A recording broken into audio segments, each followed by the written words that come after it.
Oya, kaka, unaponitazama mahali huko Kenya, huko Marekani, huko wapi. Sasa hizi ndo sifa za wanaume bora ambao nataka niwatajie. Nimegundua hivi wengine wanapitia katika mateso mengi wakati unapoingia for relationship, wakati unapoingia for ndoa. Na hizi ndo nataka kuwafunulia sifa za wanaume bora ambao unafaa kuwa unazingatia katika ndoa yenu. So, mwanaume bora ambaye anakupenda na zingatia ambayo.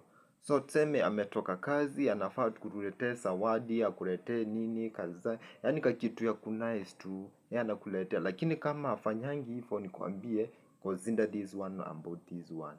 Number two, tuseme uko pale, unaosha vyombo, unafanya kazi ya nyumba, unapanga manguo, unafanga hii, unafanya tu vitu twako pale.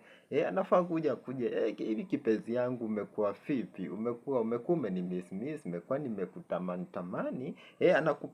Anakupiga kofi hapa kwa mgongo ama kwa nyasha. Anakuambia hivi mke wangu napenda. Nasikia ukiambiwa, jamani mke wangu, jamani mume wangu, jamani mume wangu, nakupenda, hebu niache. Hivi si eti wanapenda waje, wanapenda uongeze kofi ingine at least upate kwa motiva inaenda ikisongea. Yani wakati ukiwa kwa ndoa mume wako anafaa kuonyesha tumichezo hivi ya kitoto, muinikidoti kitoto pale ndani. Lakini nyinyi kama mko kwa ndoa mnanuniana hivi, yani mnakaa hivi mnanuniana, hakuna maongeleshano, hakuna nini, hakuna vichekesho. Yani hata watoto watakuwa na shangaa kwani hivi baba na mama kwani wanakuanga vipi, watakangi kuongelesha, hawatakangi yani kushia. Yani unafaa kuwa uinclude michezo ya kitoto pale ndani hivi.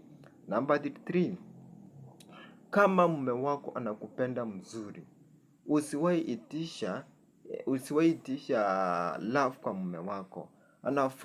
Mwanamke ndo anafaa kupendwa. So mwanaume ndo anafaa kupenda mwanawake.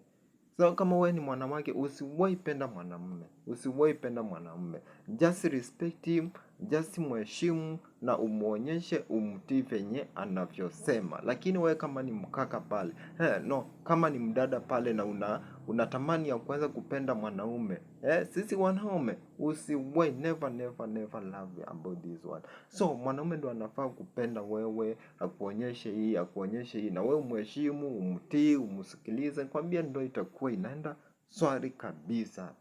Number 4, kama mwanaume wako anakupenda mzuri na unaona anakupenda mzuri, anafaa kila uchao anakuletea zawadi. Yani kama ni sabuni imekwisha, kama ni mafuta imekwisha, kama ni nini imekwisha, usiwahi mforce kuleta hizo vitu. Ndo anafaa kujua hivi mimi mke wangu anapenda hii, mke wangu anapenda mafuta ya kupika hii, anapenda kujipaka mafuta ya aina hii. So hiyo usiwahi lazimisha. Ndo anafaa kutoa kwa kila njue kwamba hivi na hivi inahitajikana. Lakini kama unatumia nguvu mingi sana kupenda hii na kusikitiza hii hakuletee, nikwambie angalia hiyo ndoa mzuri. So nambari 5, sijui ni nambari 6 ama ni nambari gani.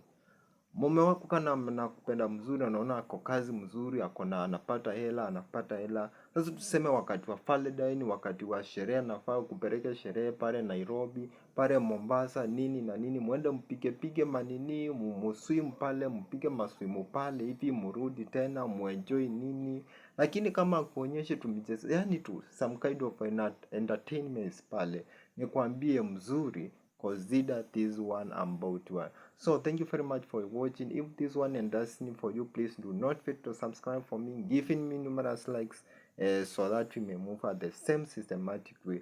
Miss you and love you guys wherever you are.